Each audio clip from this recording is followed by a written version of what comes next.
Pickle! Hit the arrow sign. Monday morning fallout, of course, when we overreact to the football weekend. Plenty to overreact to this weekend. Let's get to my 3 big thoughts. Thought number 1, small schools, big chaos. A lot of the shakeups this week, I think, found themselves around the 3A and 2A level. That's where most of the shakeups came. We'll talk with the head coach of one of those teams coming in a moment in Lubbock Roosevelt.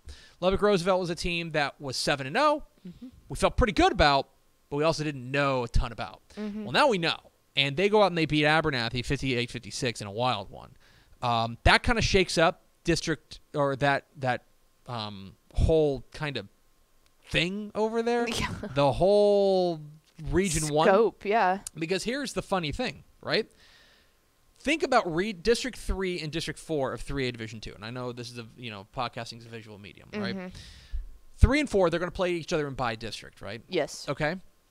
So we could have in a couple of weeks we're going to get Childress and Canadian. That's a week 11 game, okay? Childress and Canadian. The loser of that game is probably going to play Frio or probably going to play Idalou. Yes. Okay. Idalou's super good team. Yeah, they lost to Abernathy last they could play 2 weeks ago. They could play Abernathy, right? Again, depending on how things break out. That's a super good team, right? Friona, who's an excellent team, I think they're probably going to finish 3rd in that district. Yeah, in that would make District sense. 3 or District 4, I believe it is. They are probably going to end up facing they're going to end up facing Canadian or Lubbock, and that's I'm sorry, not Canadian, but Lubbock Roosevelt. Yeah, it's the toughest. It is wild. The toughest playoff games for that specific region are all going to be the first 2 games. Right. It is insane the way Spearman could play Lubbock Roosevelt in the first round. Abernathy could play Friona in the first round. Chaos. It's crazy. 2A was also pretty wild too, and most especially in 2A Division 1. And I want to draw your attention to one particular result that caught my eye. Well, 2 particular results that caught my eye. One of them was Coleman's 31-7 win over Cisco.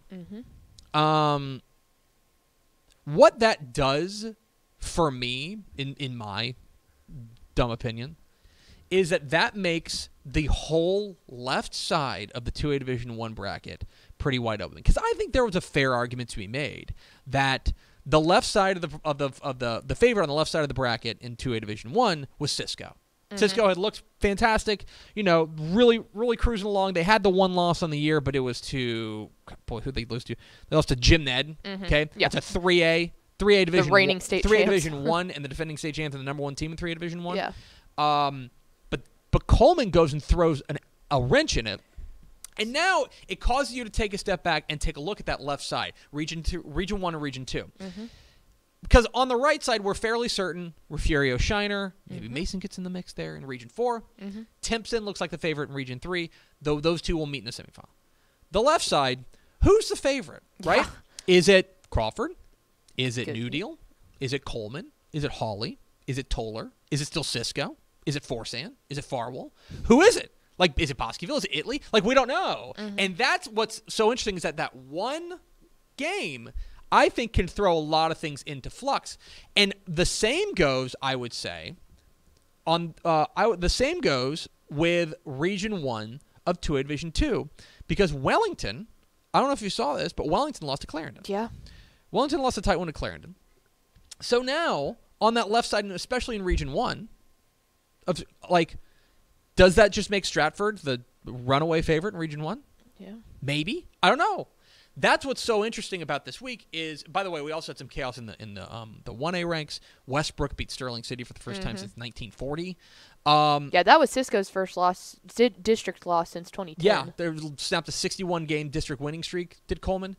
There's a lot going on in the small school ranks. A lot of jockeying for position that we talk about the importance of finishing with a good with the best possible seed.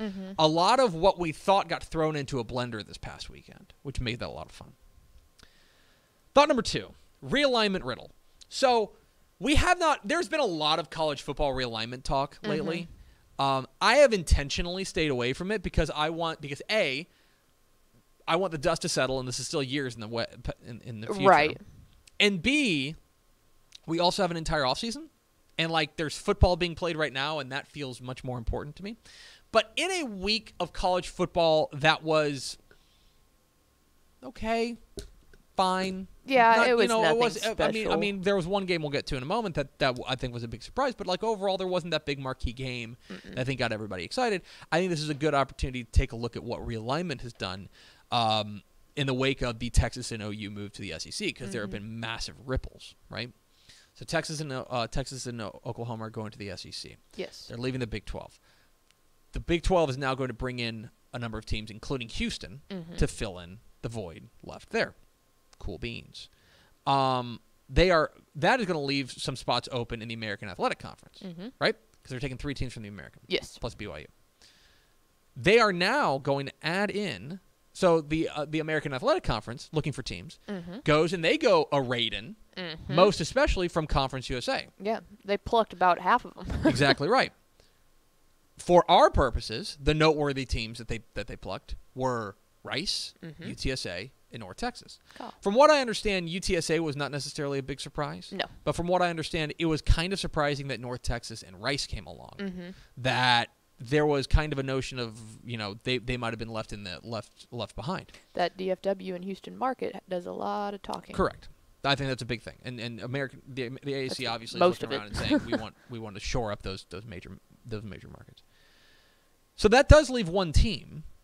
Yeah. In Conference USA, and that is UTEP. Now, UTEP's always been in a tough position, and it stinks that in a time when UTEP's having such a fun season, that we have to talk about this bummer topic. Yeah, it's like, congrats, you're doing so well. We're going to take North Texas and Rice that have a combined 1 win. Right. Now, UTEP's always been in a tough situation. Geographically. Literally just because of geography. Yeah. And now that situation gets even tougher because they are now 900 miles away from their nearest conference opponent. Yeah. Okay? So UTEP's going to have to face some hard facts because there is also a possibility. I don't know what Conference USA is going to do. There's just not a lot of teams that they can go and pluck. No, and there's really not. Like, unless they want to become one of those starter leagues that like merges with the WAC or something, but then they have to convince those teams to jump up to FBS. La Tech and UTEP got the brunt of this. They're in a bad way, right? And the Mountain West has presently said no vacancy to UTEP. They're in a difficult spot. I think independence is a possibility here. New Mexico State is independent. There are some other teams who have made it work. BYU has made it work. Notre Dame obviously is a notable independent. Liberty has been independent recently. But that obviously is pretty difficult. It's a tough spot for UTEP, and they're going to have to be some hard choices and some hard decisions made. Now, they said they've recommitted to Conference USA, that they want to stay in Conference USA. I just don't know if Conference USA is going to be around. Well, yeah, and then you get even deeper into that, like going independent, just monetarily speaking, that gets real difficult when you're all the way out there, too. Absolutely. So there's a lot of moving parts. We're not ignoring the story. It's just we've got a lot of other things like actual football to talk about, and that's what kind of makes this a little bit, put it on the back burner. And whenever dust starts to settle, then we're going to talk about it more, especially in the offseason. And thought number 3, H-Town Takeover. It is so we're entering week 10 of the 2021 Texas high school football season. Yes. And I don't like to swear on this show. But pickle. This week of games in Houston is crazy town banana pants. It is loaded. It is absolutely loaded. Let me read you some games in Houston. Loaded. Okay, ready? Just greater Houston area. Ready? Atascocita and North Shore. Notable. Katy, Pastow, and Manvel. Cy Ranch and Cy Park. Lost a little bit of luster because they both lost, but it's still basically for a district title. And it's still for a district title, and the winner is going to clinch a playoff spot. To say realistically, like that almost heightens it too because it was kind of like kind of removes a little bit of margin for error, right? Clear Springs and Dickinson. Yeah. Magnolia West and New Caney. That one's sneaky good. Shadow Creek and Pearland. Kind of in that kind of weird in between, but like Huffman, Hargrave, and Viter, right? Tomball and Klein Kane. Jersey Village and Houston Stratford, a battle of unbeatens, right? Fort Pin Ridgepoint, Fort Pin Bush. I could go on and on and on. It is a ludicrous week of games in the Houston area. And may we mention, all of those are on Texan Live? That's another thing worth noting. It is a crazy week of games in the Houston area. If you're in H-Town, there is no excuse not to go to a game or two or watch a bunch of them on Texan Live. That's thought number 3. Those are 3 big thoughts. Helmet stickers.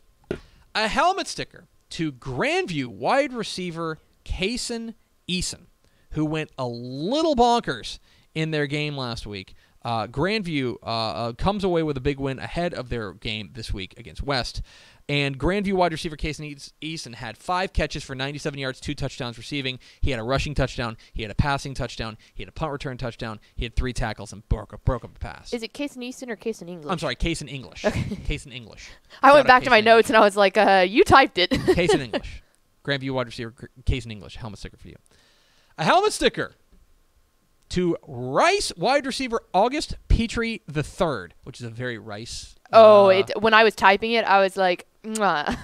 It's an extremely Rice name, but he went nuts in their big win over UAB. 6 catches, 108 yards, and a touchdown to fuel Rice to an upset win over UAB, kind of throwing CUSA West into tumult, or at least opening up the door for UTSA and UTEP. Yeah, seriously. We've got to feel pretty good about their spot now. But Rice with a big win, thanks in large part to August Petrie III.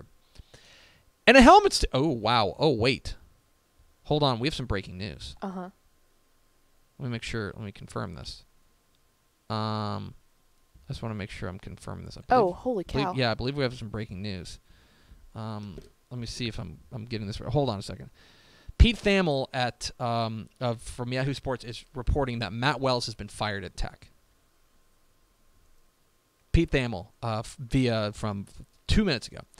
A high-ranking source confirms that Matt Wells has been fired at Texas Tech. He's scheduled to meet with the team imminently. So that is noteworthy.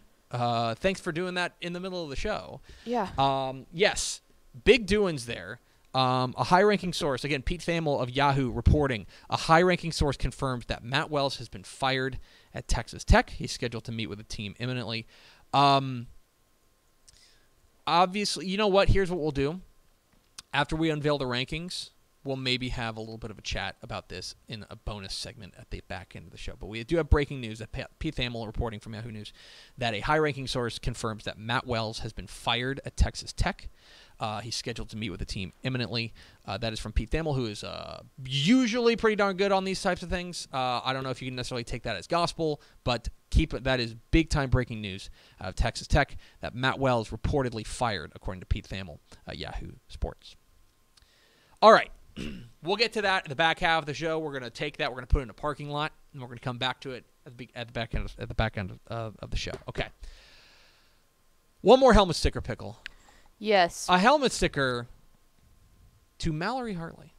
Got to make sure we give him a helmet sticker to Mallory Hartley. She was out at the North Texas game against Liberty, and well, I think she brought the energy. You the judge. DJ question mark. Let's get that first song.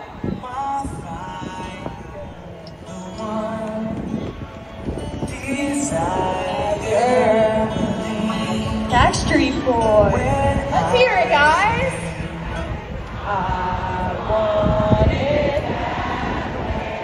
Not bad. Okay, let's try another one. That's just outstanding. That's just the best thing. Malpal got the crowd going. Going. I will say that is the loudest that I've heard that stadium this season. Yes. Anyway, a helmet sticker. Helmet sticker to Mallory Hartley. 3 teams to watch. Duncanville. This is weird. Yeah. I think Duncanville might be flying under the radar, which doesn't make any sense. No. But I think that there have been a number of things that have conspired to kind of push them off of the front page. Like, they took that big loss in week 1 to that team from Modern Day from California, right? Their district is down. Like, DeSoto's, I don't think, not as great as they usually are. Cedar Hill, not as good as they usually are. Like, Hugh Midway is in a bad way, right? That district has taken a step back, I think. But Duncanville just keeps on mowing down people, including Cedar Hill this past week, and I don't know if people are paying attention to it. It's a little weird that we haven't mentioned Duncanville as much as we normally do, but 3 teams to watch. Keep an eye on Duncanville. Texas Wesleyan. Wesleyan got a big win this week. That's a team that obviously still in their infancy as a football program, but they are now 5-2 on the year. And Coach Joe Perdomo is doing an outstanding job there. They get a big win over Louisiana College, 56-39. They're putting up buku points. They're scoring a bunch. They've got a big game this week against Texas College. Keep an eye on Texas Wesleyan.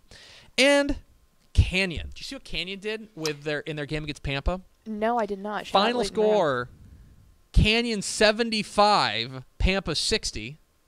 In a wild offensive affair. 4-hour game. We had Todd Winfrey on Football Friday. Okay. And talked with him, and he was like, yeah, I don't think I've ever been a part of that one, something like that. But keep an eye on Canyon. Wow. They get off to a 1-0 start in district, because remember, they're in a 4-team district, they only play 3 games, and so week 9, the start of district season. Mm-hmm. 3 to see. We mentioned it earlier. Katy, Pastow, and Manvel is a mammoth game with an opportunity, I think, for Katy, Pastow to establish themselves as one of the favorites in 5A Division 1 if they can come away with a win. I think actually the winner of this game can establish himself as one of the favorites in 5A Division 1 with a win, so keep an eye on that one. SMU and Houston is the game of the week in the state of Texas in college football. The winner of two, obviously, Houston has the 1 loss, SMU undefeated. The winner of this game has got to feel really good about making the AAC championship game. And if you make the AAC championship game and you win it, which who knows, you win it, then suddenly you can start talking about New Year's Six Bowls. Yeah. You know what I mean? So big time doings there, SMU and Houston. And a battle of unbeatens, Buda Johnson and Dripping Springs. Yeah, who saw that one coming? Who saw these two teams undefeated heading into Week 10? But Buda Johnson and Dripping Springs, big-time showdown there in the greater Central Texas area. Those are 3 to see. That is Monday Morning Fallout. A little breaking news sprinkled in. Thanks so much for watching that video. If you would like more and to be notified when they come out, go ahead and click that subscribe button right down there. You can also watch Texas Football Today every day live at noon on TexasFootball.com, Facebook, Twitch, and right here on YouTube. For more of the best coverage of Texas football in the Lone Star State, go to TexasFootball.com/subscribe.